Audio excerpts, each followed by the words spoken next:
Hello again, my friends. My friends, we are back. Oh, this is going to be a show. I am already excited about this one. For those of you who've been around, you probably know some of the subtext leading into this. If not, we'll cover a little bit of that. But I have with me Jacob Laterno. We call him Jay. I got Harmony Ginger in the house, cracking a Dr. Pepper, and we're here to talk about Braunstein. Like, not just the ones you guys have been running, like the actual legitimate name branded, ran by Wesely himself, Braunstein. They got to go to DaveCon. Harmony was a guest of honor. Is that taking it too far? Were you just a guest, or were you like a guest of honor? I was a guest of honor. I was a guest VIP. Of honor. Harmony Ginger at DaveCon. So that's pretty sweet. So let me start with let me start with before you actually played in the Wesely one. Like, what were your expectations about legit actual Braunstein? I thought it was going to have a little bit more structure than it did. Okay. It kind of met my expectations as far as like the general game. Well, before you played it, what did you know and how did you know it? Oh, right. So I learned about Braunstein play through the Bro SR about maybe a year and a half ago. I was reading stuff about it on Jeffro's blog about maybe a year and a half ago. And I started like, I put together my own that I tried to run. And it was quite different. I basically shared a bunch about it on Twitter, and there was, of course, the controversy that came out of that. But it wasn't just. What if I'm new? What if I just started watching This is Dunder Moose and I don't know what the controversy is? Well, I was sharing about my Braunstein, and a well-known figure in the community came up in my replies and was like, hey, you're doing it wrong. You're doing everything wrong. This isn't a Braunstein. You're stealing the name from David Wesley. And then after that, there was like some accusations of IP theft that got thrown around, some vague legal threats. And it was all very dramatic for something kind of menial. I don't like want to talk bad about anyone because I believe we are at a state of peace. I hope I don't wreck it for y'all tonight, but you guys know me. I'm Dunder Moose. I stir the pot. I get the people on and I ask them the questions. I am responsible for the words that come out of my mouth. So, not you. Right on. If you guys are curious, I do have an episode in the backlog called Don't Call It a Braunstein. I have had several people on. I've not had Wesely yet. I have had Griff Morgan, who made the amazing Secrets of Blackmore, which is how I found out about it in the first place. I have Rob Kuntz has come on. I've had some folk, but yeah, I remember when this came out because what the bros were doing, and by that I mean the Bro SR, they were referring to the games that they were playing as Braunsteins, not as the Braunstein, but as a Braunstein, right? And that was what became the question was, are you allowed to call what you do a Braunstein? Is it more accurate to call it something else like a, I think Griff said, what you guys are doing is more like a proto Blackmore. And I'm like, well, crap. If there's anybody that's more litigious than Wesely, which I don't think he is, but if there is anyone, go after the Arneson estate. See what those people do to you, right? And I'm not throwing any shade on the Arneson estate. They have had people legitimately trying to rip their IP off, and they've had to defend it. All this to say, we've got, on the one hand, some really exciting ideas in gaming that at the same time feel like seminal, like basic at the very beginning and at the same time feel like innovations and new because we just haven't been doing it. And so there's a lot of interest, and I believe that Griff and Wesely are coming out with the product Braunstein. I don't know if it's going to be this year or next year, but I think that's happening. So you do have concerns of who can use what word and stuff. So just to say, it was a charged environment when people started playing these and calling them Braunsteins, right? Yeah. And you were influenced by a malcontent. I'm just kidding. I got Alchemic Raker is in the chat. I love this guy. He's brilliant. But he put a tweet and he was like, "Hey, what if you did a Godstein? What if you did a Braunstein with all the gods and you created the world?" And like just as an idea. And Harmony was like, hold my Dr. Pepper. I got this." So sorry for totally just squashing the conversation, but I wanted to bring people along. I know most of you guys watching the show already know this, but I wanted to bring people along that were like maybe weren't paying attention back then. So I remember Griff was hot on it. We didn't really know how Wesely felt because he was not on Twitter. He wasn't emailing or anything like that. We got all of our news about Wesely through Griff. Yeah. But then I do remember Cerulean Rex and Vic, the guy that runs DaveCon, also we're kind of jumping on this "you're stealing IP" thing. That's what I remember. Am I wrong? Am I inaccurate on those? I think that's accurate. Those were some of the people involved. There were some others, but I think those were the main people. Now, I did talk to Wesely about this. I sat down and talked to him for about an hour. We had a pretty good conversation. So I think I can maybe elucidate a little bit more about how he feels after talking to him about it. Right on. But before you do, yeah. let's do this chronologically, because with the backdrop that I explained, imagine my shock. Imagine my jaw hitting the desk when I saw that you had been invited as a guest of honor by one of the guys who was saying you were trying to steal the man's IP and disrespect him. So, like, what the heck happened there? Yeah, that was Vic. So Vic was the first person I met when I came to DaveCon, and Vic did something very commendable here. What he did was he saw an opportunity he saw a group of gamers who were at odds and fighting but he really saw an opportunity to make peace in the space. Yes. And so he put his reputation and money on the line to bring me down there to hopefully make peace with Griff and with that side of the scene. And so I guess my thought on that was going down there. It was my responsibility to attempt that because it was never stated to me that that was the reason I was invited. But I think that was a large part of the reason I was invited. You felt the weight of the moment. Yeah, I believe it was my responsibility to attempt to do that. Longtime watchers of this show will know that I have hope. I have a dream of a bright future where the Bro SR and the Blackmore bunch link arms and like do the monkeys walk off into the sunset. I feel like that game recognizes game, and the original innovators and the new wave can be considered part of the same family. But that's just me. Everybody else likes fighting because Wargamer is gonna wargame. Am I right? Am I right, people? Before you get any farther, we do have a super chat. Thank you. My ear trumpet has been struck by lightning. $5 dues wants to know, how about forcing people to play in Harmony's games? What's the dynamic like that? I wonder. Have you ever had someone like forced to play in one of your games, Harmony? No. Never, like someone's like girlfriend was just like, I'm trying to bond with him. He dragged me here. Yeah, I've had that. Do this, and I'm here with you nerds. Yep. I've definitely had a girlfriend or two who's been forced to play in my games.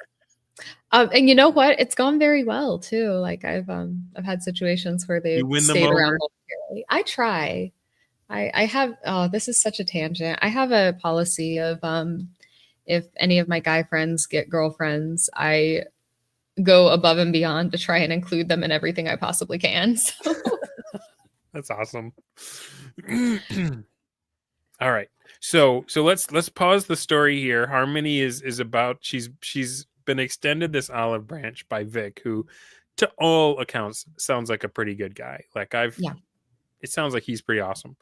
And he's like, you know what? Maybe we're talking past each other. I'm gonna extend the olive branch. And so Harmony trepidatiously boards her plane or her bus or her train or however you got there and heads out. Now let's jump over to Jay. Oh yeah. Yeah, buddy. So this guy, he's in the Bro XT. He's died in the I got wall. a shot at the title, baby. Have you run Braunstein likes or Braunsteinishes or whatever we're gonna wind up calling them? Have you run them yourself? Oh, I've already made my statement. I'm using the word Braunstein, and I have run a Braunstein. I've run multiple. I've run them online. I've run them in person. In fact, I almost ran one. I was like this close, maybe one more faction, and I would have run one way back in 2011. I am one of the most knowledgeable people on Braunsteins on the planet. Played in them, run them. So, were you aware of all the drama around the word heading into this? Yes, I was. Did you feel any of the pressure that Harmony did to be a peacemaker? No, because none of them know my face. And anyone that might not like me has already blocked me on Twitter. So they had no clue. And I went in and I was myself. And I got along great with everyone because they just thought I was some dude. They had no idea who they were dealing with. Member of the Bro XT, member of the Living Earth. The first game I played in was OD&D with Griff and Cerulean Rex. And right on. It was great. Okay. So I'm sorry, your trumpet. Thank you again. 2 more dollar dues. How about BSR, Braunstein Revival? I don't know if you want to start with BS. Those might not be the best 2 letters to go first. I don't know if that's an American thing or if is that in Australia. Did they refer to BS as what I'm thinking of?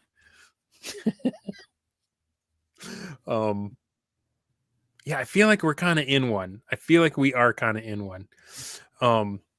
So, but you just were like, well, work is gonna pull me out there. I'm gonna be that way anyway. I might as well swing by and exactly. Yeah. Try this stuff.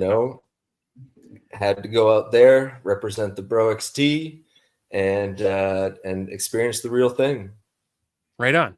And I'm glad this happened. I think there's only been one other bro that I'm aware of that actually played. I think was it Obsessor or somebody went to ArnieCon and played it too. So yeah. All right. So you come out there and what are your preconceived notions about what Braunstein is? Well, I actually I knew quite a bit, not just from playing games with the bros, but I had watched Secrets of Blackmore. I had watched Questing Beast's interview with ArnieCon players. I had found another session report online. So I knew quite a bit of it going in. Oh, and I had read Barons of Braunstein. So, which I might point out, Barons of Braunstein, first they just released it, and they didn't even realize Wesely was still alive and running Braunstein. They're like, we thought you were dead, which, oh my gosh, how embarrassing is that to have to admit? But then he was like, yeah, nope, not dead, still here. So they came to an agreement, and if you've purchased the pamphlet, as I have, not only did he license them to use the term, but he actually even wrote a little section at the end that kind of talks about why it was called that, and like the college town and the rusty water and how it stained the rocks at the waterfall and all of that stuff. So I don't know why I felt compelled to share that. I just threw that out there. It's been a long week and it's only Wednesday, so you guys have to forgive old Dunder. I'm still getting back into the game, y'all, and my social skills aren't up to par. But anyway, I digress and I interrupt. Carry on. So you had you knew what you were walking into, and then you sit down at OD&D table with some of these guys. And how did that go? Did you have fun?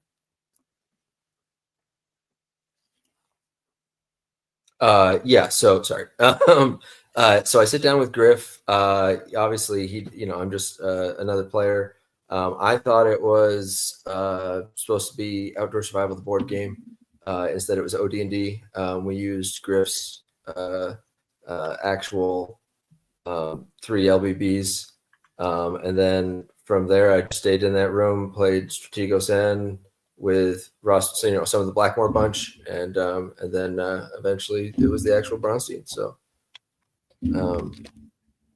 yeah, DaveCon went pretty good up to that point, and I was also the only one. So beforehand, to get ready for the Braunstein, I wrote this in my Substack article, but I had to make sure I was in it to win it.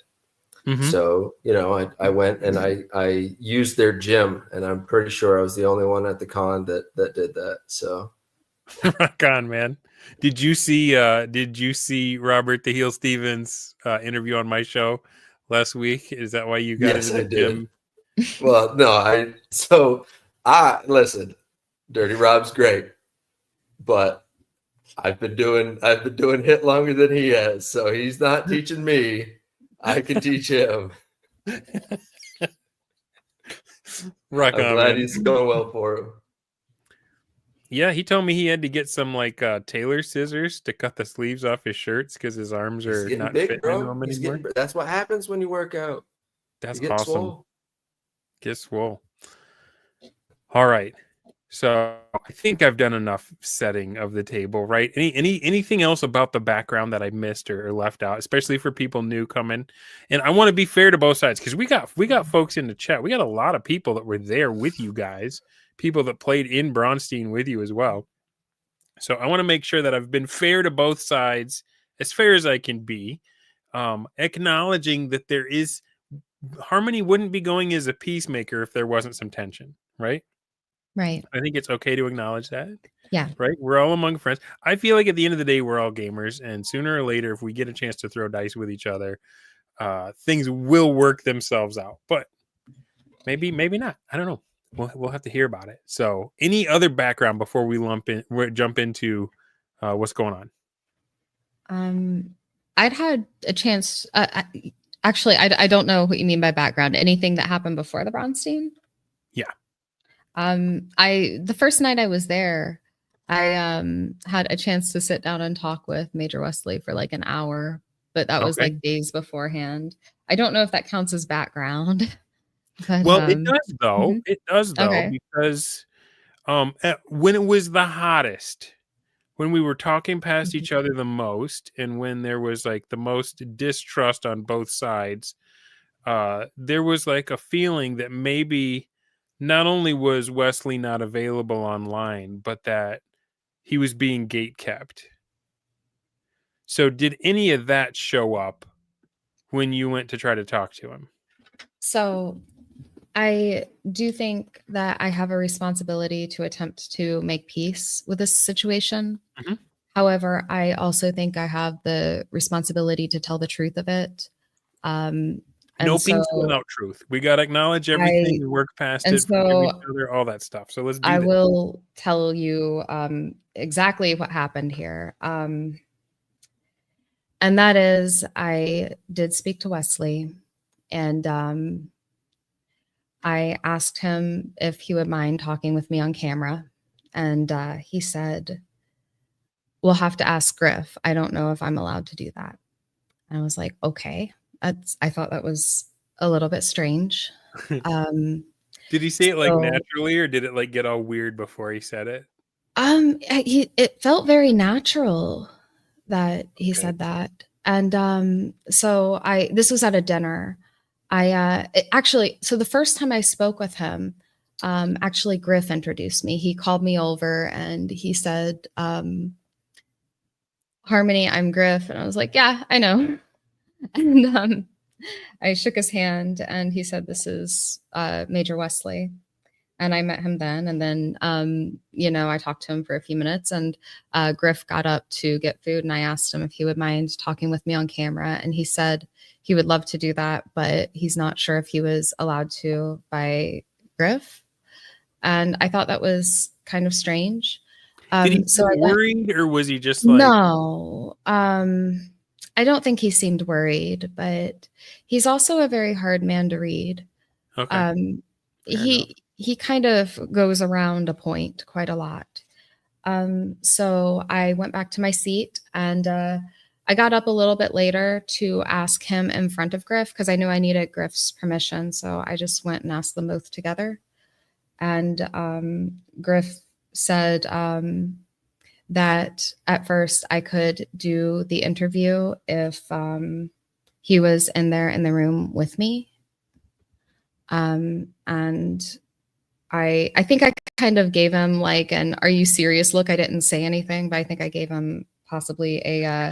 This is day one. This is before all the. This was on Thursday. Okay. So I think I gave him like a look that was just like, wait, what, really? And he said, well, alternatively, we could film the interview. You can film the interview and then send it to me before posting it online. Actually, I don't think I trust you to do that. Never mind.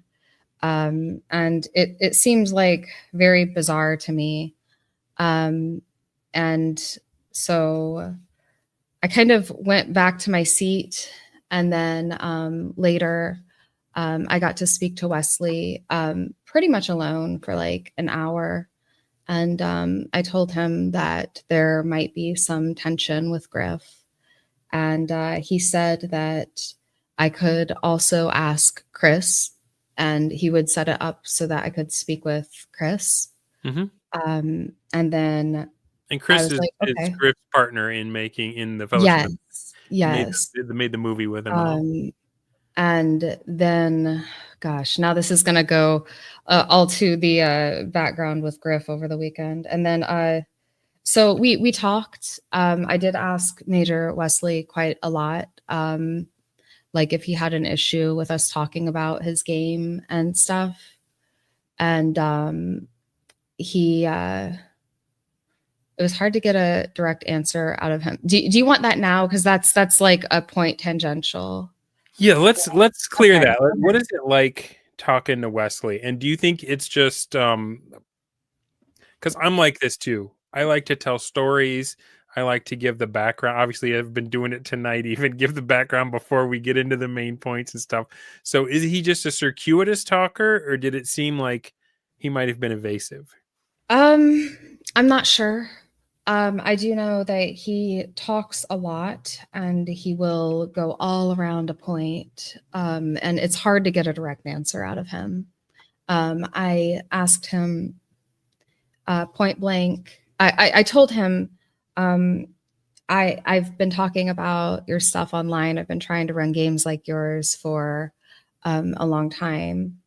And I think I've told like probably thousands of people about your game. And he said, that's wonderful. That must be why there are so many people that are suddenly interested in it. Thank you.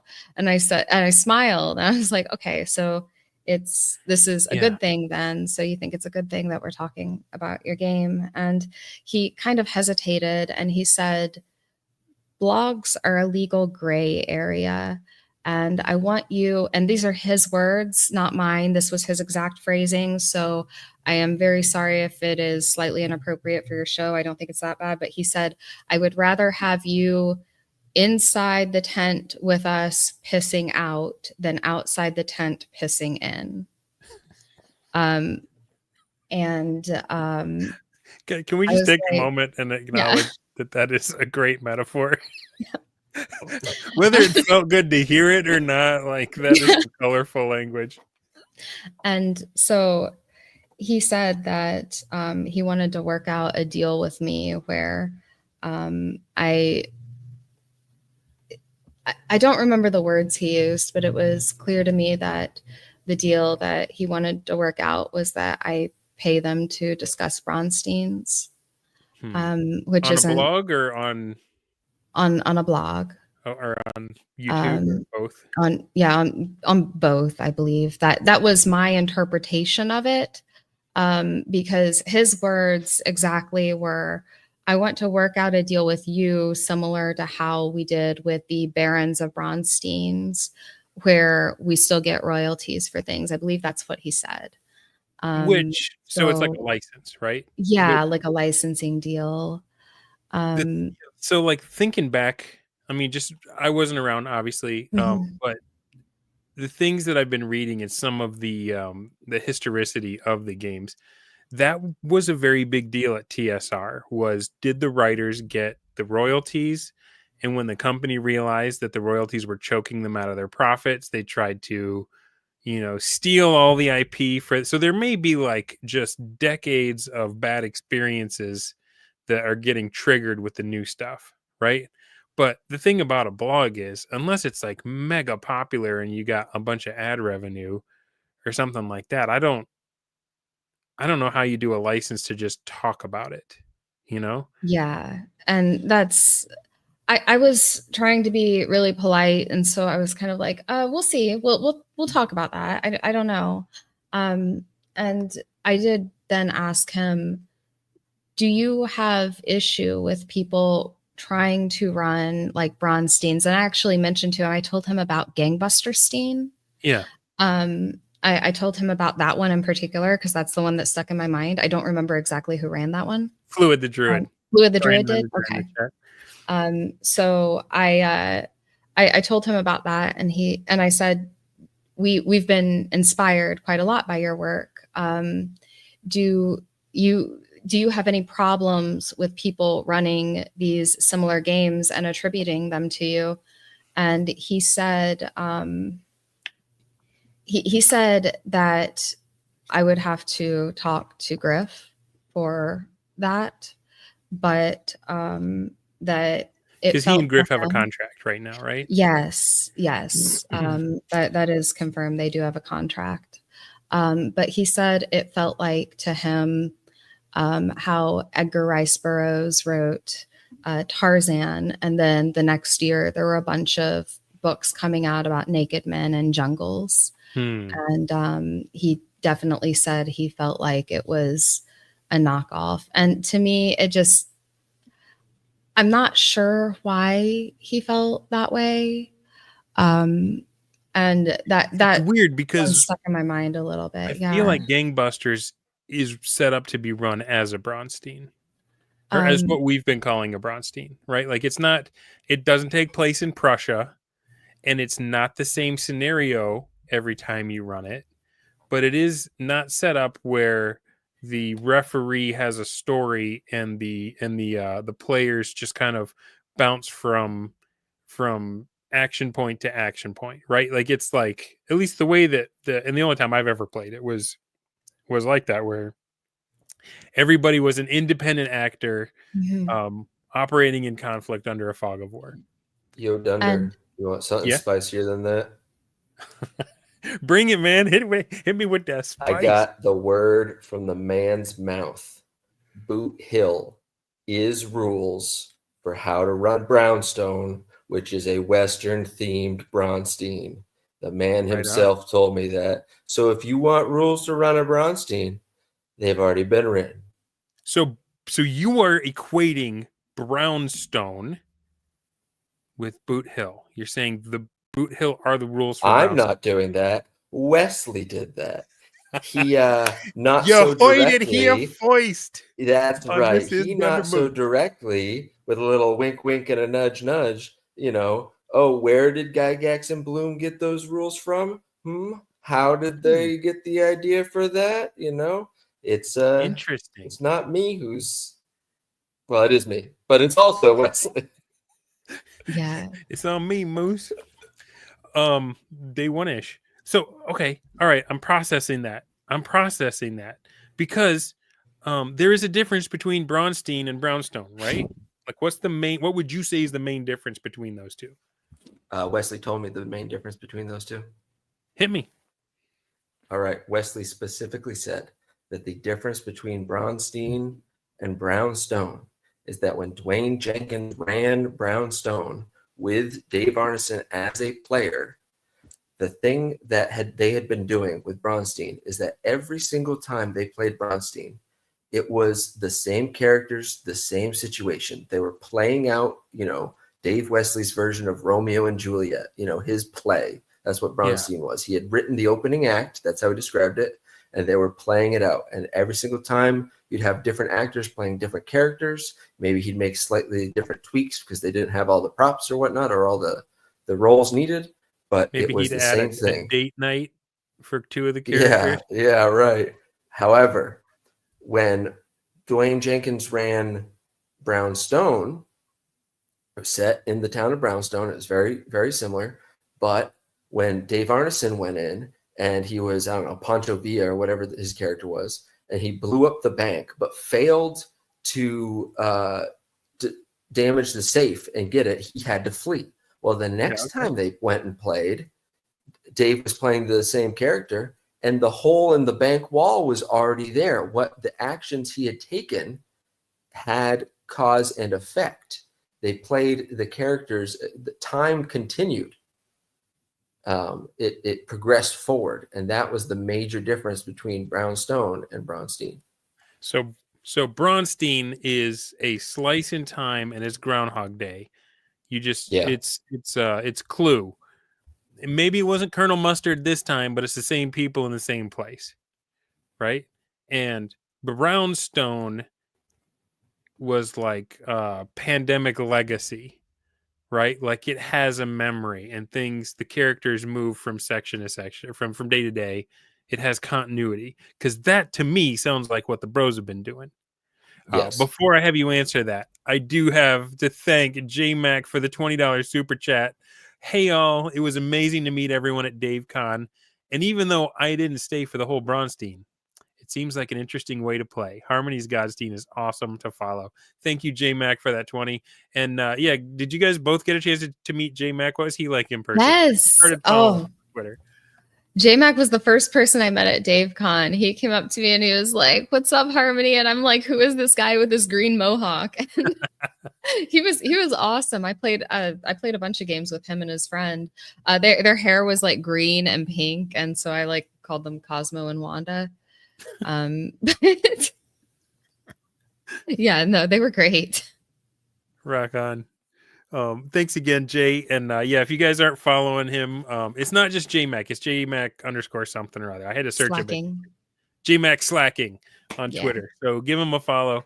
And all right. Well, thank you, Jay, for that breakdown. Because I had heard about the difference between Braunstein and Brownstone.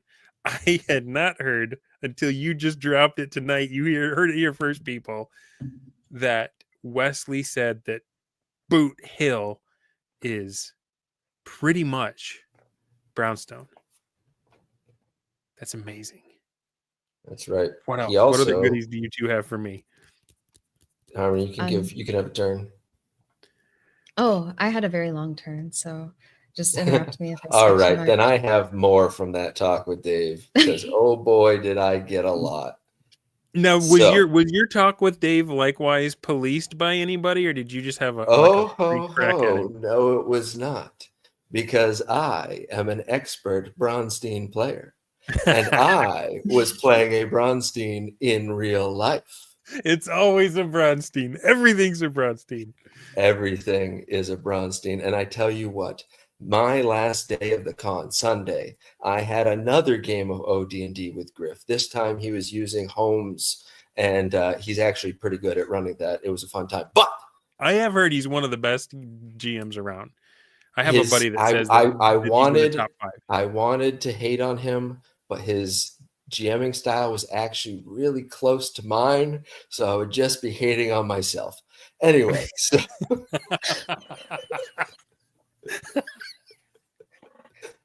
Go ahead. So I knew I had that session with Griff, but I went in and I played and I had a good time. And I told him, "Hey, Griff, I got to leave a little bit early." Why did I have to leave a little bit early? Well, mostly because I was going to run a Braunstein myself. But before that, I was going to sneak off, knowing that he was busy, and go find Dave. So I went, Oh, because I you knew he found was Dave captive. You Wesley, couldn't get out of the room. and Griff, and not just Griff, but a lot of Griff's friends were in that game. So who was going to police Dave? No one was going to police Dave. I could talk to the man one-on-one. And boy, did we, it was a good conversation, but it was long. He will start on one point and he will try to give you some background context. And then he will go off on a story about that background context. And then that background story, context story will have another story. And maybe eventually he'll get back to what he was talking about. So anyway, I talked to him for over an hour.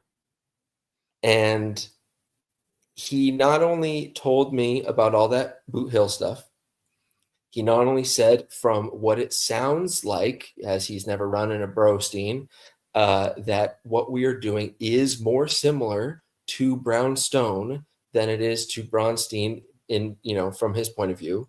But he also described to me exactly what he thinks, you know, how he views Braunstein. And to him, Braunstein is, you know, us bros, we know he pioneered a whole play style. You know, we are going to continue using it to describe that play style, you know, what we do as a Braunstein. But from Wesley's point of view is when he says Braunstein, he means, you know, the play. It, you know, it's his 12th night. In fact, he told me so much about 12th night. That was his tangent on that point. But basically he's saying he is running a free Kriegspiel game is what he said. And he described how he would do it.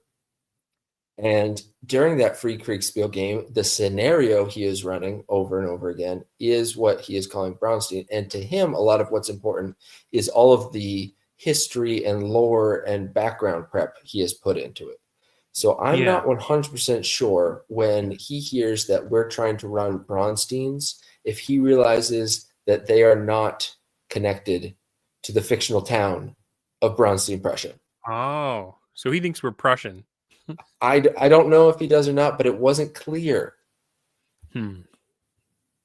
I can second that. I also got the same vibe, and I tried to ask him that, but I couldn't really get an answer. Do you think that he's maybe either just not aware of what the bros have been doing the last 2 years, or maybe he's getting it from a source that doesn't fully understand or appreciate? Yes. And And what's extra great is that one of the stories he was telling as I walked up to find him was about how Gygax got pushed out of TSR. And he gave a very lengthy and detailed story, which I won't get into. But in it, he made a comment about how the Blooms were kind of like, what was the analogy he used? Oh, they were like the Grima Wormtongue to Gygax's Theoden. Oh, who would have thought? What else might that apply to? I don't know. Well, there's some irony there. Let me catch up with some super chats. Jack McCarthy, good to see you again, bud. This is the man who defeated me in a hat off. He had more hats than I did. It was amazing. I respect, man. He said, life is a Braunstein. Most people just haven't figured it out yet. Right on, bro. And then Folder Blow also with $5. Thank you guys so much for supporting the channel. Glory to Jay for repping the bros at this thing. He ate his vitamins, said his prayer, hit the gym, read a book, got a clue, and won at RPGs. Be like Jay. Right on. Okay. So Harmony, you were nodding along. You kind of felt the same thing when you talked to Wesley, that maybe he thought we were ripping him off more than just saying your mechanics are fire. And because I feel like personally, the reason we called it a Braunstein was respect. We were trying to respect Wesley and say, you invented this. We want your name to be on all. We want to acknowledge where the ideas came from. So, so I actually want to say a couple things here. I did ask him that, and he said that the Barons of Braunstein guys put Braunstein on there, and he said that they intended it as an homage. And when he said homage, it had like a sarcastic tone in his voice. Oh, okay. So he doesn't buy that. So he doesn't, I don't know if he doesn't believe it.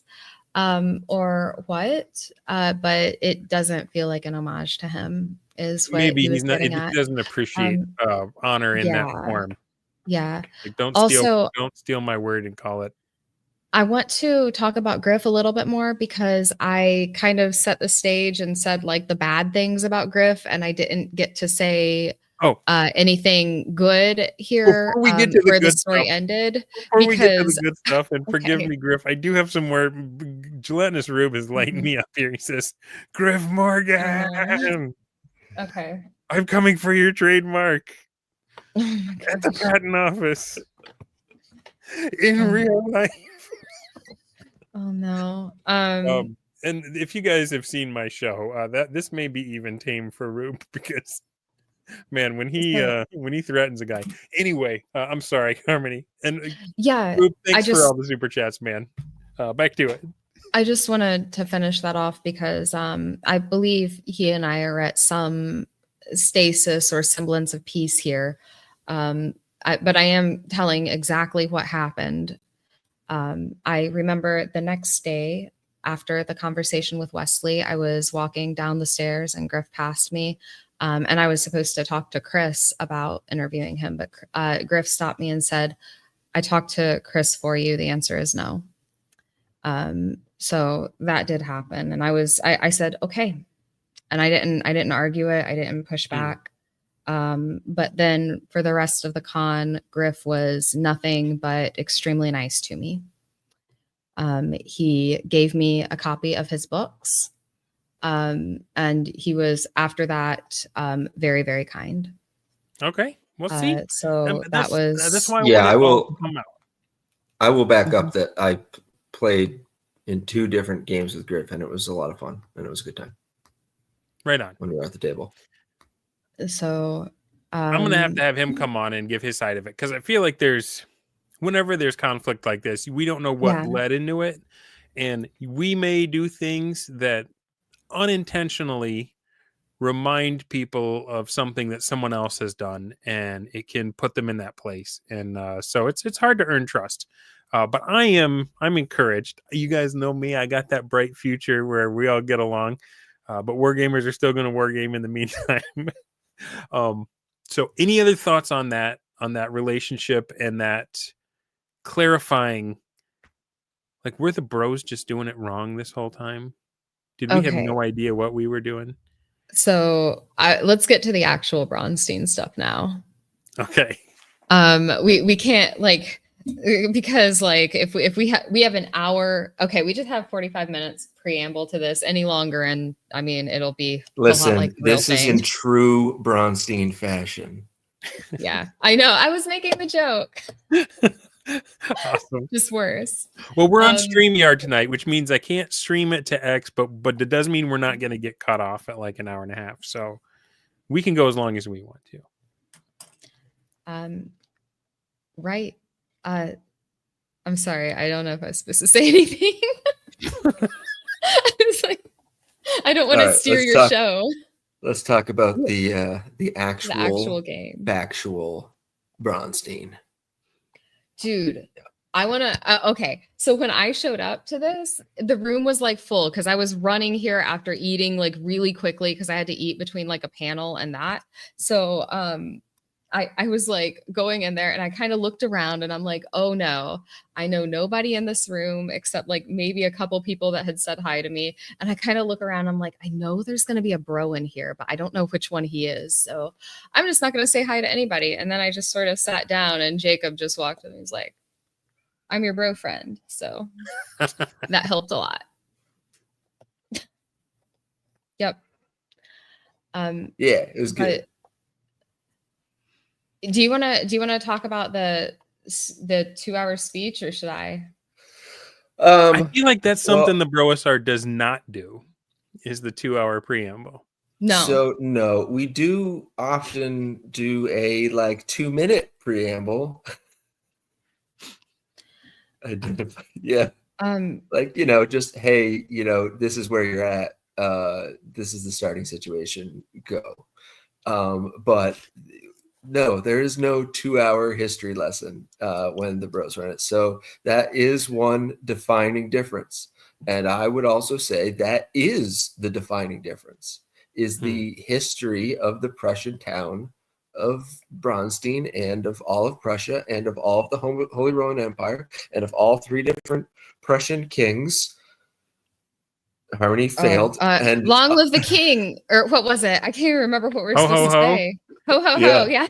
Yeah, Was that there you what go. said I've never Yeah. said that in a Braunstein. Long live the king. Ho, ho, ho. Yeah. Oh, So it was a so lot. yeah, he also, it wasn't just history. He also went over RPG history, and yeah, Harmony, you can fill in more, but I'll just say from my point of view, one of the reasons in my Substack article, my after action report, that I did not go into a lot of detail about the specifics of the event is because what my goal was going into this was to make sure that the methods, the process to confirm how it's done, the specific scenario, that's Wesley's. That's if you want that, go play with Wesely. But I cared about, can I repeat this with a different scenario? Yeah. So, but let's Paul go says, into. Paul says the history of smallpox was That different. is true. Yes. Yeah. and using cats and cows as vaccines and. Mm-hmm. All right, let me. I got another super chat. Not John Dacre. Thanks for the $10, man. Leaning into tropes makes things easier. Of course, that requires well-read players. Read a dang book. Smallpox actually came up during the campaign or during the game with my character. Mhm. Well, that's my question. Like, I don't know how the audience that you guys had were for the 2-hour thing, but like, if he was talking RPG history and talking about this game, like, I would have been eating that up. Like, do you feel like most of the audience was with him, or do you think like half of them were on their phones, or most of them were tuned out, or like, what was your read on the audience as he was sharing the history? Or were people like, I'm going to need to know this to do well in the game? People were listening as far as I could tell. Okay. Cool. Yeah. So I will be honest, I zoned out a little bit during the beginning, but that's because I just was on a panel with him. There was a panel like right before this, and he did most of the speaking on the panel, and he told the same stories in both the panel and the speech. So you were ready. So, you were like, okay, I got well, this. yeah. He just told like the same stories in the panel in the first hour. So I was like, okay, I don't really know what to do. I just heard the story, and like both times he told it, he had like the same inflection. It was the one I remember was about how he disagreed with one of the covers for an early TSR product. Oh, yes, Eldritch Wizardry. Yeah, that's what it was. But This one with the naked chick, right? Yeah, because he was it's also drawn by a chick, but yeah. Well, I mean, his reasons for disagreeing with it, he said, and this is Braunstein relevant, I guess, because it was during the speech, was that the average D&D player was like 14, and he didn't want them to have to explain that to their mothers. Yeah. What are you bringing this trash I in my house? I liked his Brian Bloom impression. He goes, yeah, and then Brian goes up and he goes, sex sells, David. Yeah. That's hilarious.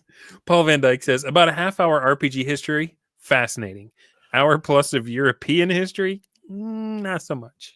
Yeah, Paul's been speaking a lot of wisdom in the chat. So if you're watching with chat replay, definitely go check out Paul's comments, because the history was a little grating.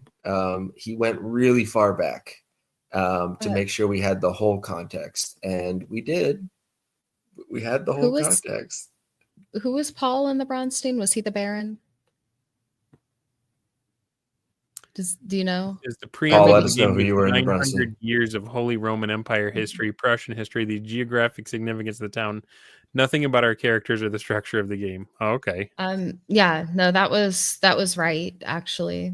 There wasn't really anything about the game in the preamble. I was listening to it because I thought I might need to know it, but not much of it was actually that helpful during the game. You were the Baron? Okay. Yeah, confirmed. Yeah, he was killing it as the Baron, by the way. Oh yeah, he did a great job. Killing it and killing his son. But Yeah. So Jack asks, did the historical background affect the events of the game at all? Or was it just kind of frosting on the cake? You wanted to know some of them to know how the different powers interacted with each other, who had authority over what. However, that could have been summed up in like 5-10 minutes. Yeah. This chat is so distracting. I'm sorry, guys. Yeah, it wasn't. It was somewhat relevant to the event, but it definitely could have. The relevant stuff could have been squeezed into 10 minutes, I think. I'm not even going to try to read that from Folder Blue. Yeah, like I remember he was talking about Salic law, and like it was just going everywhere. Black Lodge Games in the house says Euro lore, please kill me. And man. one thing that I wish that Jay and I had done that we didn't. I was yes, okay. But so I was actually kind of nervous to interact with people in there because there were a lot of people I didn't know. And while I am somewhat a sociable person, if I don't know a lot of people, I get like really nervous. And so I was like, okay, I have a friend or two in here, and both of the people I knew were playing Rebels. So I was like, I'm going to be a Rebel too, because these were people I knew. But like, I shouldn't have done that. That was a mistake. I should have played another character, first of all, because my character didn't have a whole lot to do. And second of all, because I think it would have been useful to explore different angles of this. Well, so from what I read, it sounded like there are a certain number of characters that start the game off in prison. Yes. There were 5. Why? Why would you do that? So because at the beginning, like before the scenario took place, there were a bunch of students. There was a riot at a tavern, and a bunch of students were arrested, and we were those students. I wasn't a student, but I was with the student group. So like if you don't bribe the guard or do something, like, is it just understood that you will stay in jail the whole scenario? No. Okay. Because there are 2 paths here. For a communication game. I don't think it was. I think it was an okay choice, because there was the group that was in prison, but there were also people on the outside that had vested interests and goals that involved getting us out. Okay. So if we weren't going to be able to escape on our own, and in time, there were other people that were working their way towards us, basically. Okay. Got it. Yeah, I will say, so there is a backup, right? The downside was that we had the most stalwart jailer in the history of Dave running the game. That guy was extreme to the max. He got offered everyone else was passing around like $50, $200. He got offered $2,000 to free us, and he was like, "No, you're staying in jail." I was like, look, Jay is dying. Like he has a massive concussion. He needs a doctor, which was something he actually needed. This was in the scenario. Jay's character was like very, very hurt, and my character needed to get him to a doctor. That was one of my goals. And I was like, if he dies in jail, then his blood's on your hands. Just let him out. Like none of us have to say. He's like, no, he'll be fine. We're like, me too. So we had nothing to do. It was like figure out how much was $2,000 worth back then. Oh gosh, you probably could have bought the whole jail for that. I don't think most people should tell Wesley how to run his game, but I'm going to tell him how to run his game. The fix he should make is that he should remove the part where he told us that there were 6 armed men hanging out outside down that could be called. Yes. And if he removed that, then us 5 could overwhelm the guard and break free if we wanted. However, the consequence would be that we're now escaped prisoners out and about, and we'd be wanted.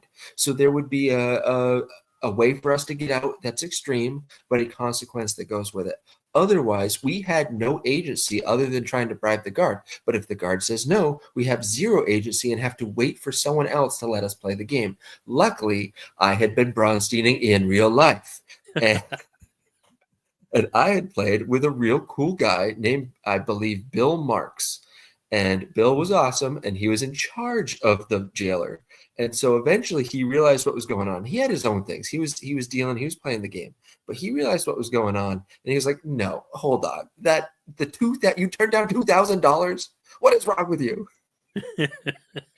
Yeah, there were a couple people trying to get us out. Like the chancellor was trying to get the students out, and I had the doctor trying to get me out because my character was immune to smallpox, or at least was likely immune to smallpox, and he wanted to experiment with inoculations with me because my character had grown up as an indentured servant on with cows, which I had this problem with my character where I was looking out because my background said that there was a farmer that I escaped from who was looking for me and I was trying to lay low.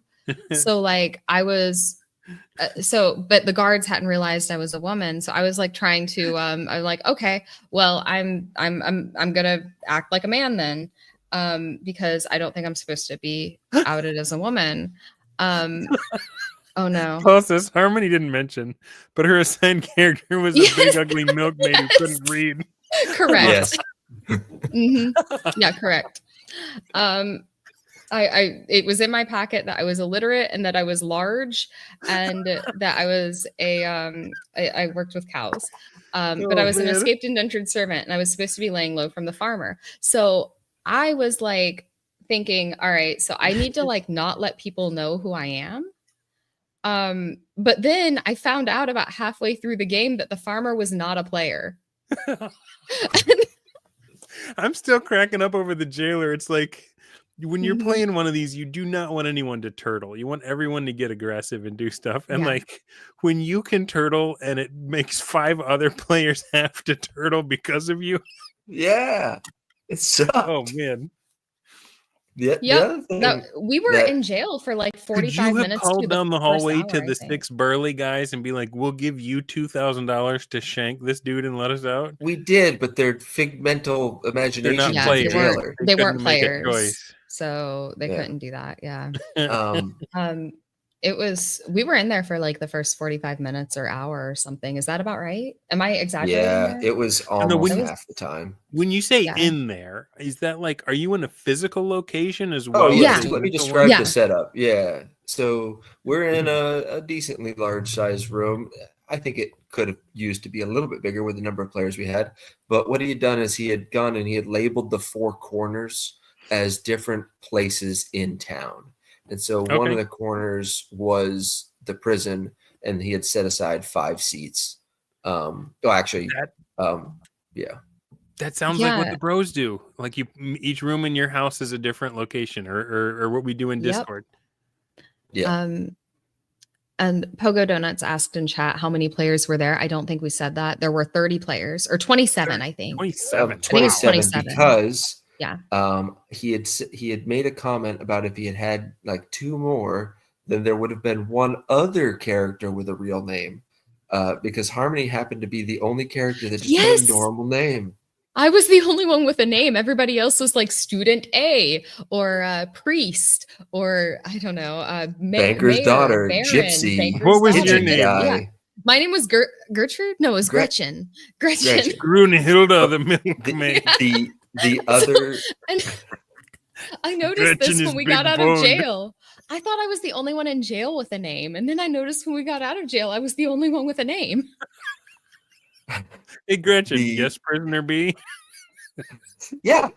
No, there was literally a student B. We were supposed to impress him.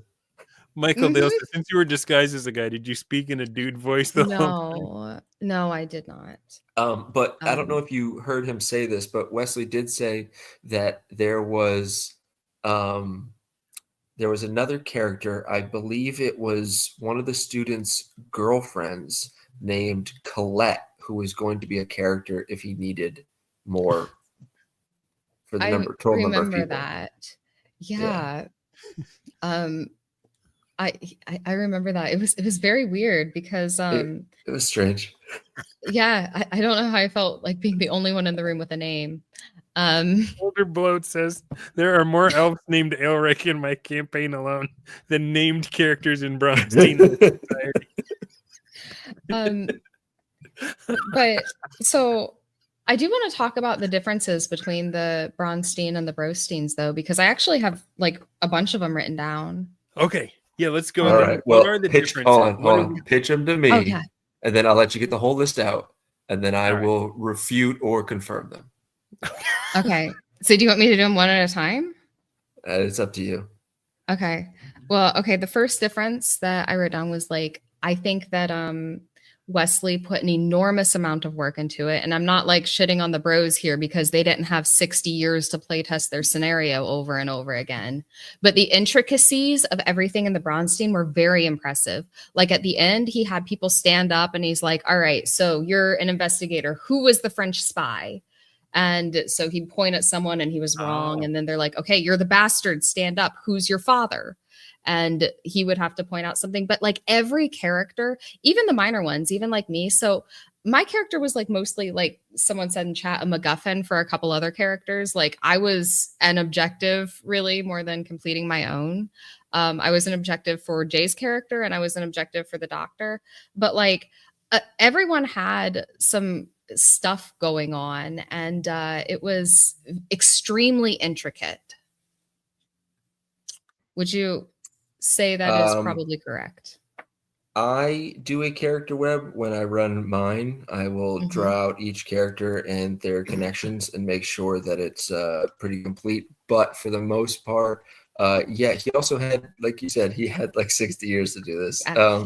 But yeah, we're most of the time the bros are more focused on getting it actionable and just repeatable. So it is not as focused and planned out.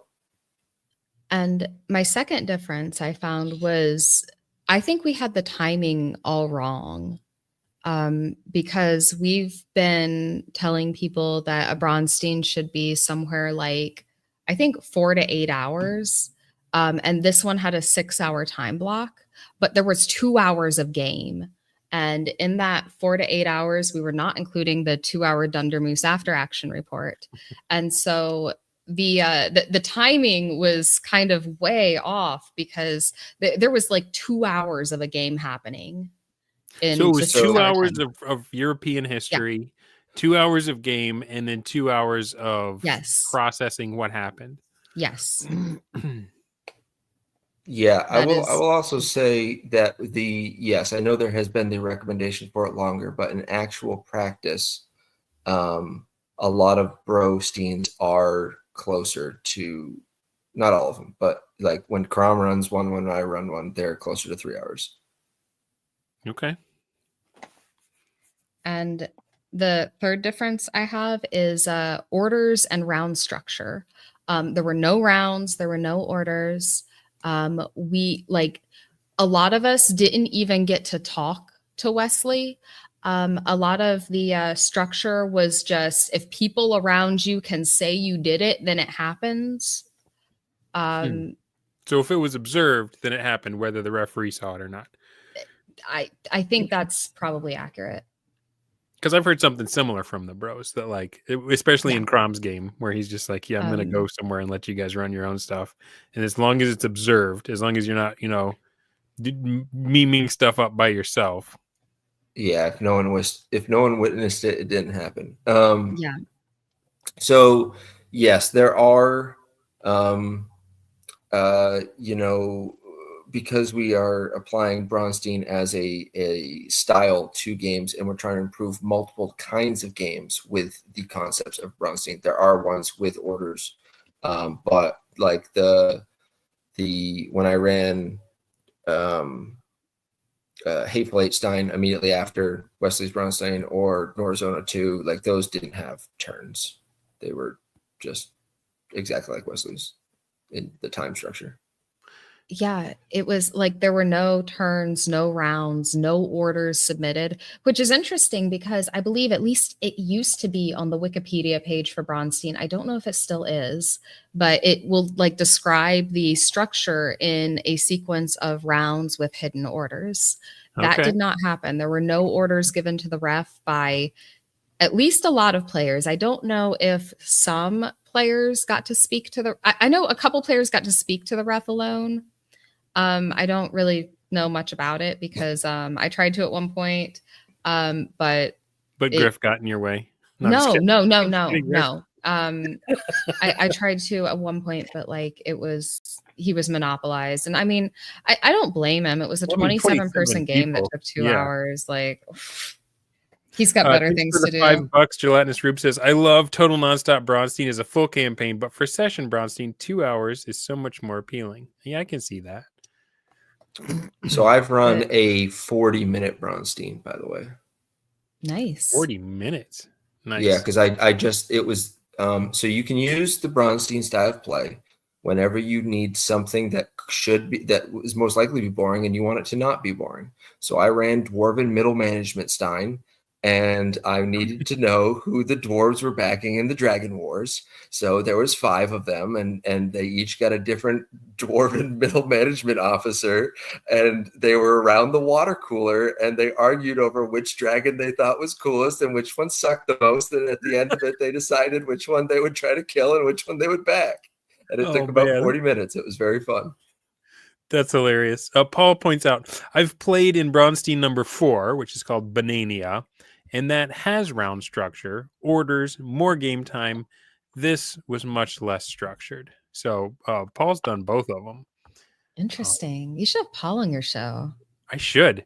Paul Yeah. Van Dyke, reach out to me, man.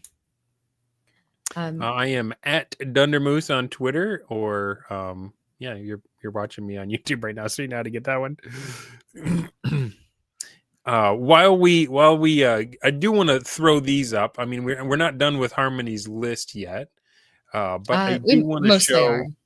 What Yeah. We are. Oh, we are. Okay. Yeah. Well, if you want to follow Harmony Ginger, this is her Substack. She's also on YouTube, as you guys probably know. And I don't know why this one's. There we go. If you want to read Jay's account of what it was like for him playing this Braunstein, this is the link straight to his latest post on the Substack, and he talks more in depth about what he experienced when he went there. So just wanted to get those out there in front of you guys. If that was too fast, just come back and watch the show again and pause when you get to that.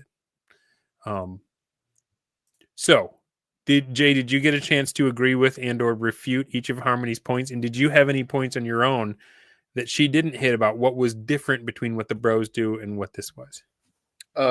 Yeah, so I think there's in my mind, there's a few big differences. One is the enormous history background. But that's a core part of his game is giving you a seminar. It's like a college level, a little history seminar. We don't do that. I don't think we want to do that. College credits for playing our stuff. No, you can't. Number 2, a lot of times, now I have run ones in person, but a lot of times we do it online on Discord because it's the easiest way to get the people that you want to play with together. And obviously, his Braunstein's in person in a single room, but I've run them in person too. And then I think the third major difference is that ours are more fun. Wow. Okay. Yeah, I said it, folks. Norazona 2 was better than Braunstein. Bam. Deal with it, everybody. Put it in your pipe and smoke it.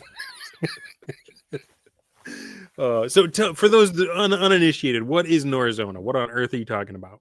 All right. So one of the bros, Kram, ran a fantastic Braunstein set in his region called Norazona, which is a alternate history, wild, wild west Abraham Lincoln has been president for decades now. The Civil War is still raging. Martial law has been declared. And we were all drifters, and there was 3 locals in this town, and we all using Boot Grom Hill gave rules, us goals. Yeah? We used Boot Hill. Yeah, we used the Boot Hill rules. And so it's practically Brownstone. Well, there was almost 0 differences besides being online and being Western themed, a different scenario on how Crom ran Norizona 2 and how Wesely ran Braunstein. It was almost 1 for 1 as far as how it was ran. And it was some of the most fun I have ever had gaming. And I know Black Lodge Games are in the chat, or they'll watch this later. We had vampires. Right on. Abraham Lincoln Vampire Slayer? It might happen. Right Boot Hill Malcolm McRaker wants to know how many players are in Norizona. That's an interesting one, Raker, because I believe they're running it as a permadeath game, like 1-to-1 death. Norizona 2, the specific session Braunstein, there was 11 players. Okay, 11 players in Norizona 2. Yeah, in Livingstone, Livingstone. Interesting, always on play-by-post Braunstein, there is everyone in Living Earth is invited, but death is permanent. So because I am working a very busy job now, I had my character go batshit insane and get killed so that I could get out of it. Who was your character? My character was John Kingfisher, and I tried memeing in the pattern, and from Amber. And yes. But we're gonna keep Livingstone pure to Western, so it didn't work. But my character was a drifter named Edgar Deems, and I just came in and I just got a job working at Smeeds, and I think he went out the same day that you died. And they're not kidding, guys. If you die in Livingstone, you get kicked out of the channel. Like, you no longer can even access it. Like, your character's done, you're done. So recruiting is a problem, so that everybody doesn't just die and it becomes like actual tumbleweeds blowing around in there. All right, back to Braunstein. One thing I felt that the game could have benefited from was like an actual conflict resolution system, because 100%. we had a problem where the students were at the university and I was at the university with the students, because the doctor was unable to get me out of prison, but eventually I got out with the students, even though I wasn't quite with them. But we were all at the university, and then people were like, all right, just arrest the students and bring them back to jail. And we're like, are you serious? We just got out, right? And by the way, the university, if we could resist or not. Yeah. And so people are like, well, you can't rearrest them. They're out. And they're like, well, no, we're dragging the students out. Could you just start kicking people in the crotch in the room? Listen, I'm pretty sure that would didn't want to bully everyone in that room. Put them all in headlocks. just noogie your way out of jail. So we're like, do we have to go? Like, I didn't know what I was supposed to do. You and what army, pal? Because people were like, people were yelling at me to go back to jail. So I went back to jail because I don't know. But it was it was very confusing because I wasn't sure what I was supposed to do. And you could start with a neck beard grab and pull it into a knee to the face.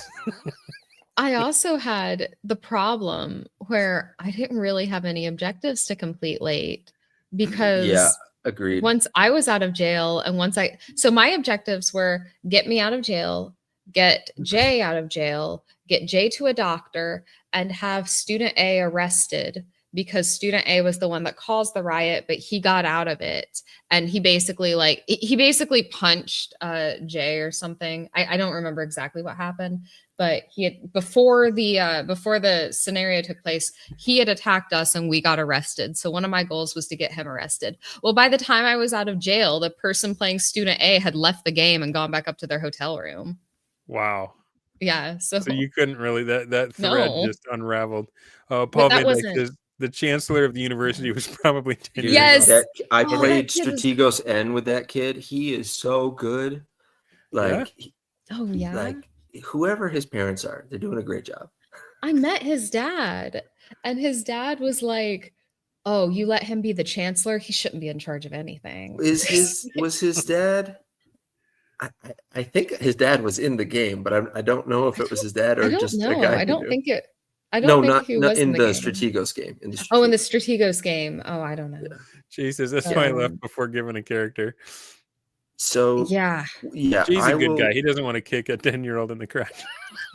I'm going to back up Harmony Stay out of on jail. two things Yeah. that anyone who wants to run a Braunstein, take these into account because they will make your Braunstein, your game better, anything better.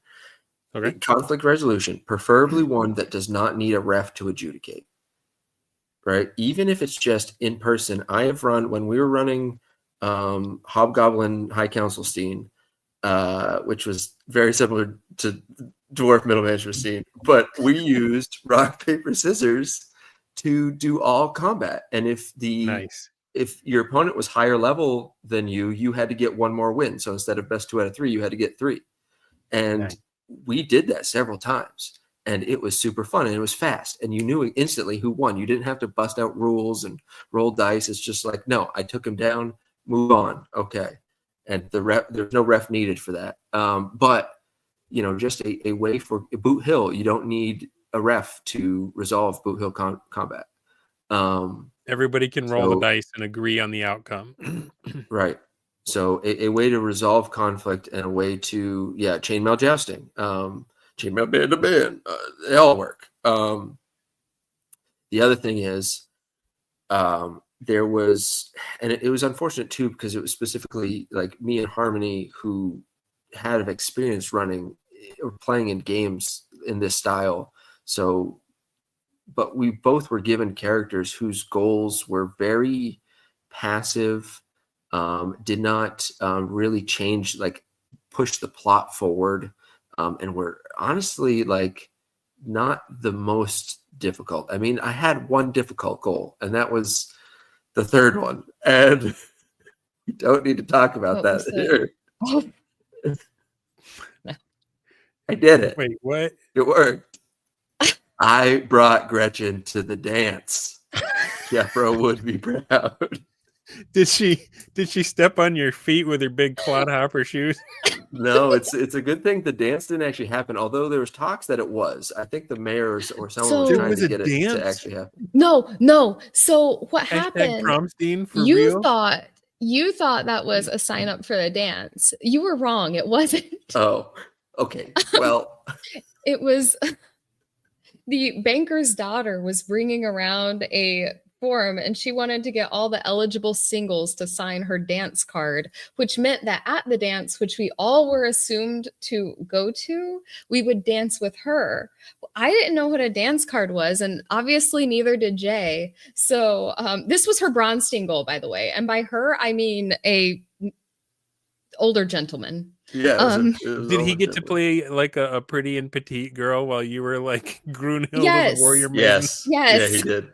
Yes. Yeah, he came up to us and he said, "I want you to know I'm very pretty." Yeah, he did. But and so he had everybody sign his dance card, or I'll use the characters pronouns. But anyway, she had everyone sign her dance card, and then she went back to her mother and told her that, and her mother came back to verify that because that was her Braunstein goal. Was to her ensure mother that her another daughter, old dude? Yes. And so she came to me and she's like, "Did you sign my daughter's dance card? Did you say you would dance with my daughter?" And I said, "No, that would be scandalous. We're both women." And so But that was because I didn't realize what a dance card was. Oh, I'm so And excited. I'm finally going to she get to play goes back to her Braunstein. daughter, and I cause huge family drama because there's like this scandal now where I have accidentally accused the daughter of forging my signature, and she's the banker's daughter, so this is a big deal. And so they have this huge drama now because I But didn't know everyone what a thinks you're a dance dude, card right? was. Well, not at this point. Oh. No, After at I'm this out of point, she had prison, it revealed doesn't matter. herself. So yeah, I revealed myself as a woman after I was out of prison, and after I realized that the farmer was not an actual player and I wasn't hiding from anybody. You weren't in any danger from the farmer. I'm wondering if the farmer was one of those two characters he didn't use. I don't know Because he said he had two more. He had Colette and one other, Yeah. but I don't know if the one other was the farmer. I don't Let know me catch up with some of the chats. Sir Grimy of Groin says, I hope I'm not mispronouncing that name. Wesley was just showing us how he had done it in 68. He knows that it was a disaster and without any structure. So that was back to the structure comments where we were talking about the difference between Braunstein and Benania, right?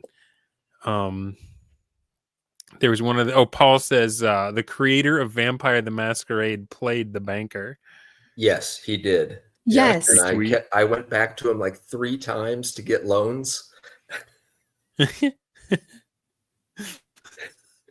But I will say, like, there were some really cool roles in the Braunstein. There was like the investigators, the pigeon guy had a cool role. I think the engineer's assistant had a lot of cool stuff to do. The mayor, by the way, the mayor was the MVP of the entire Braunstein. He did amazingly. He had everybody voting for him and everyone was his friend. And you know what he did? He set us up to die. He like had this intricate plot to kill both me and Jay. And then he would have gotten away with it too if not for Student he would have killed us. If it hadn't been for you, I mean, he wouldn't have killed us because I knew what was going on because Student E. I didn't. Okay. Yeah, you didn't, but I did. Oh, okay. Never mind. So, yes. So Student E, who is playing the bastard son of the Baron, Paul here, and brother of Student B, who Harmony and I were trying to impress, would come over and then just like stand there and smile. And then between that and one other interaction with him, and then his interaction with the mayor and mayor going on, I've played in enough Braunsteins. I instantly knew it was a setup. And I was like, oh, this guy's trying to R-dub me. Yeah.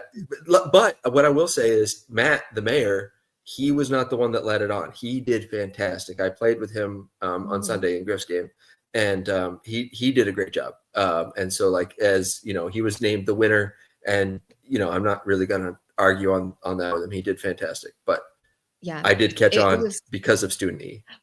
I didn't catch on at all. I didn't get on the plot. Like he bailed it. He got us out of jail for the second time because we were in jail twice, by the way. We were in jail for the first 45 minutes and then again like 30 minutes later. Being what they are. Right. So the mayor came and personally got us out of jail and started like giving us money. He's like, go drink at the bar. And like, I'm just like, yeah, that sounds great. I didn't even, I was like, you want to have me killed by yourself. I got another amazing super chat. Thanks, PLFA. $20. Just wanted to say great show. I'm glad you're enjoying it, man. I knew this one was going to be special. I'm having a lot of fun. I'm learning a lot. I'm glad you're along for the ride, Patrick. Thanks, bro. So apparently I wasn't about to die because I don't think Jay would have let me fall for that. But okay, well, good. I need to make sure that I achieve my goals. Yeah. Okay. Good. Yeah. And what do you guys think about Sir Grimey's comment that according to Wesley, everybody in town had massive smallpox scarring except for the milkmaids? Yeah. That was a plot point. So she was big, but she wasn't ugly, at least not compared to the other people around. Correct. Yes, because we one of the things. So let's go real quick back to the goals. The goals that we were given not being amazing, because they were, like I said, kind of passive. But so one of the things I did was I went around and at one point I just said, is there anything I can help any of you achieve tonight? I was so bored at that point. Like I was having fun, but then I reached a lull where we were stuck in the university. There wasn't really, we weren't involved in any major plot lines until the mayor came over. And I was like, okay, we gotta do something. And so I went and I tried to help other people achieve their goals, including the doctor. And so we agreed to let him inject us with smallpox. The banker needed to give out a bunch of loans. So I kept taking out loans and then borrow money from other players to pay the banker back. This one kid was playing the engineer's aide, and I don't know what his goal was because he was having some a large amount of social anxiety. But he seemed like he needed to earn a certain amount of money. So I took out another loan and I paid him. He was doing this while I was over with the banker's family, like clearing up the fact that they were accusing each other of. Yes. Yeah. Sorry, go ahead. So it sounds like you guys did have a great time. You brought up the conflict resolution system. What about, like, when does a BroSR Braunstein like end in your experience, and how did this one end? Like, did it build towards a climax? Was there a moment where like enough stuff had happened that everyone was like, all right, this is it? Or was it just like set on a timer? Or what was the conclusion point, and how does it differ from what you've seen with the stuff you guys have run? It was a timer. It ended at 10 o'clock. Was 100% a timer. With bros, normally it'll be like, this is a good place. Like, we've reached a climax. Like, it's not going to get better than this moment. You know, let's call it here. Yeah. Is how I've seen usually the bros. And not oftentimes, unless it's like a separate slice of whatever, oftentimes a bro version of this will be part of a continuing campaign. And so it's obvious when something big enough has happened that it's upset the balance and changed the world in a way that like the normal session players are going to have to deal with on Thursday night. So it's because this is like a slice in time. It's like, okay, well, it goes till 10, but whatever happens. But it sounds like you can have like these moments of convergence where everything matters, and then you hit the lull behind it, but the game has to keep going. Is that accurate? Like in yeah, exactly. And like, say, Norazona 2, the big climax was, well, we played a little bit after the big climax when Raptor pulled out dynamite in the middle of the sheriff's office when literally every single player was in the sheriff's office. And I loved his character Frogan so much, but I didn't want to die, so I shot him in the head. Who was the one that jumped out the window? That was who might have been the actual. It was either. I'm starting to get all the session reports mixed up in my head. It was either Cody or Intanius who jumped out the window. But Cody was the winner, but we went a little bit after that climax. But so with one of the downsides of Wesley's Braunstein is it was on the timer and it ended at 10, but it was really heating up to something really interesting. We had the Baron and his two sons were all dueling each other and killing each other. It was Cody. That's right, because John Mariner got shot down by Zan Van Geef with his sawed-off shotgun. But anyway, so there was this huge climax building with the Baron and all his sons, and both Harmony and I were about to get involved because our characters were friends with one of the sons, and so we were going to have to, put ourselves into that situation, and it was going to be really cool. But it ended. Yep. Just all right, everyone, hand in your papers. 10 o'clock. Oh my gosh. Thank you, Patrick Lee. He says, killing my checking account. Great stuff, you guys. $50. Thank you so much, man. Appreciate the support. I don't know what to say when people are so generous like that. I'm floored. And yeah, I'm speechless. Somebody take the wheel. This dancing money. Yeah. Dancing money. It was a bit of an anticlimactic end for sure. But How after do you that, end it, Harmony, when you've done yours, like at what point do you call it? I did mine in a series of rounds, and what I did was I believe it was 6 plus 1d4 rounds, and I told people it was going to be 6 plus 1d4 rounds, and I wasn't going to tell them when. So it was kind of like at the end, everyone knew that this could be the last round, but nobody knew if it would be. Yeah. So I did that. But yeah.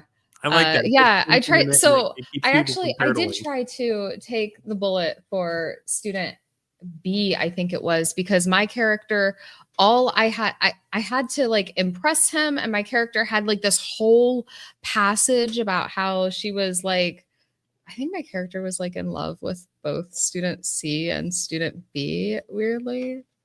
I think there was supposed to be a love triangle, but I'm not sure. There was. I think there was definitely supposed to be a love triangle between me, Braunstein and student B. Oh man! And they were both. Yeah, I was trying to like get involved in that, but Wesley was like, "Nope, go away." So no, he didn't say it like that.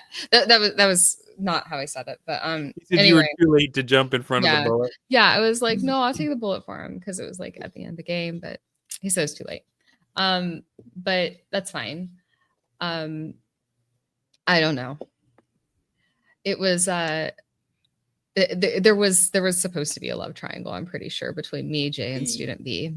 And yes, I didn't really want to lean into that.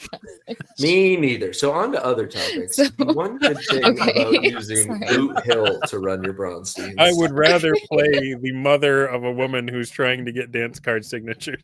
Right? Yeah, no, definitely. Yeah. That was, the one good thing about using Boot Hill to run your Braunsteins is that it almost always ends in a giant shootout where almost everyone dies. So that's the clear end, and it's fantastic. It's like, it happened when I ran in the office when Michael Scott. Every time he does improv, he always just points a gun at everybody. Yes, just ends the scene. So I've mentioned this a couple times, but I'll just clarify it. After, so Saturday I played in Dave Wesley's Braunstein. Sunday I played in Griff's OD&D game. Then I had my conversation with Wesley. I left my conversation with Wesley and then went upstairs to my hotel room and over Discord ran a Braunstein myself. Oh man. From the hotel at DaveCon. You were just mainlining all the Braunstein variants you can. Well, what I'm saying is Dave Wesley didn't run the only Braunstein at DaveCon. Oh man, I'm gonna get crap for that one, Jay. Oh man. Well, you know what? That's a good segue, though. Well, first of all, I have to acknowledge what Grimy says. I bet Dave Wesley would love to be interviewed by Dunder Moose. I don't know if that's true or not. But if he would, he has an open invitation to come on my channel. Sounds like I should use StreamYard again because it may be longer than an hour. But I would love to have. He's one of my unicorn guests. For the stuff that we're talking about here, though. But the segue, having done the bro stuff, having done the Godstein, and now having actually run legit actual Wesley Braunstein, or I'm sorry, Braunstein, is that how it's pronounced? The correct one? With the man who invented the game. How do each of you feel about the term Braunstein going forward? And it's okay if you don't agree. I don't think we do agree. Do you want to go first, or? No, you go ahead. Ladies first. All right. So after Was it talking a to them mistake about for it, us to call it a Braunstein in the first place? Should we have stuck with patron play? I don't know. Um, I can't say if it's a mistake or not, but after experiencing the actual scenario, after talking to Wesley, I have changed my opinion a little bit. I'm probably going to be talking about this game a little bit more, the difference between this and the Brosteins or whatever. But I the game was even less structured than I thought it was, and it was more of a freeform LARP. And I mean, I've seen these games before. I used to play. I used to have a neighbor who would run these murder mystery parties every year, How to and it Host a was the Murder? exact same thing. And I have gotten to the point where I no longer think the term is useful. And I will probably not mention Braunsteins or Dave Wesley at all going forward after this is over with. Now, as for what the bros do, obviously I'm not in charge of the bros at all. They don't do what I'm doing. I mean, I don't care what everyone else wants to do. I think for me, the term ceases to be useful because it's just a Kriegspiel, and I thought there would be more structure to it, more conflict resolution, more. I thought it would be something a little bit different than it was. And I don't know that I think there's even a game there. Okay. I think it is just a LARP scenario.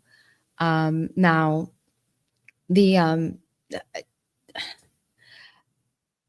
that's kind of where I am on it. I will probably not mention Dave Wesley Are you or going to need Braunstein's another in any term for capacity. what it is you do with Godstein and that kind of I'm thing? gonna change the name completely. I'm not even gonna use Steen anymore. Okay.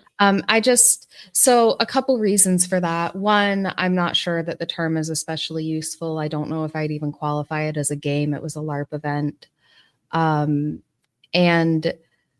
it's been made clear to me that the amount of talking about it I have done and venerating this idea was not appreciated. And if someone doesn't appreciate me talking about their game and they don't really want the free advertising of people talking about it, then I'm probably not going to mention it again. As much as it hurts to say, that's probably where I'm landing. Right on. Thanks for being honest. Is that where you're at, Jay? Absolutely not. Not even a little bit. Yeah, I know. First off, for all the bros, a lot of them are going to know what I mean when I say this. 1 Timothy 2:12. Anyway, let's continue on. And I say we, but I'm newer. I'm in the Bro XT, but I'm speaking and I'm got to represent the bros here. So we've already changed the culture. We've changed language. You cannot censor language. Braunstein is a term for what we do now. We are doing Braunsteins. We're running a Braunstein. Yeah, Wesley wants to call it a free Kriegspiel. That's what it is. Okay. But when I'm doing my stuff, when Crom runs his stuff, it's what Dave's doing. And you know what? It makes better games. And you can't tell us, oh, don't call it that. Don't call it this. We want you to call it something else. Nope, too late. We already did it. We've already won. Braunsteins are ours. All right. So you guys heard it from both of them. Two very different tacks on the same thought. It is interesting to me, like if you take the benefit of using it as a term of respect for Wesley, just to know that Wesley does not view it as such. That's important to me too. But again, at some point, the English language adapts and morphs and moves beyond. and words like Kleenex and Frisbee and like the commoditization of a brand. And you know what? There's precedence for it in the very beginning. They referred to Blackmore as a medieval Braunstein. They referred to Brownstone as a Western Braunstein. So like not the Braunstein, but a Braunstein. I can see the case for it. I can also see the case for they're trying to get this thing written up and published, right? And they're probably worried that our use of the term so openly and notoriously vitiates their case for trying to sell a product. My take on it, and I'm probably wrong, I don't know much about much, but I think a marketer would have leaned into it. A marketer, you even said, Harmony, that he seemed to light up when he heard that there's a lot more interest in it, and it's because of the bros. Hashtag thank you, Jeffro. You would have thought that would have been something that they would have been like, let's embrace this. Let's use this momentum to slingshot. And then when official Wesley Braunstein hits the market, we can all celebrate and come support something we love. That's how this could have gone down. But for whatever reason, there was a tightening up. There was a narrowing of the eyes. There was a mistrust. And that may go back to issues that go back to the beginning of TSR. And we just all have to deal with it, even if that's not what we were going to go for.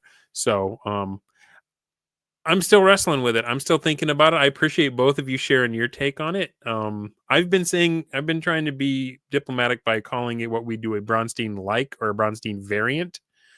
But I'm not trying to honk anybody off, right? If even by doing that, I'm transgressing. Then it's like, what's this? Maybe you might as well just call it what you think of it in your head and let the chips fall where they may, right?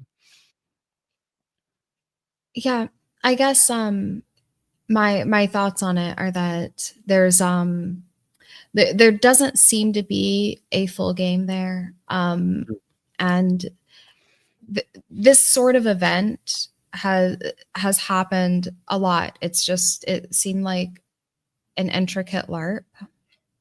And so to me, I'm not even certain if the term Braunstein has a lot of true meaning except for a commentary on the social dynamics, which is the way I've been using it for a while now is I will say like Braunstein social dynamics, which I do kind of like, but I'm probably going to move away from using the term altogether for any reason because. So here's one of the other go problems. Ahead. Braunstein isn't a game. It's a structure applied to other games. Yeah. I think you're right.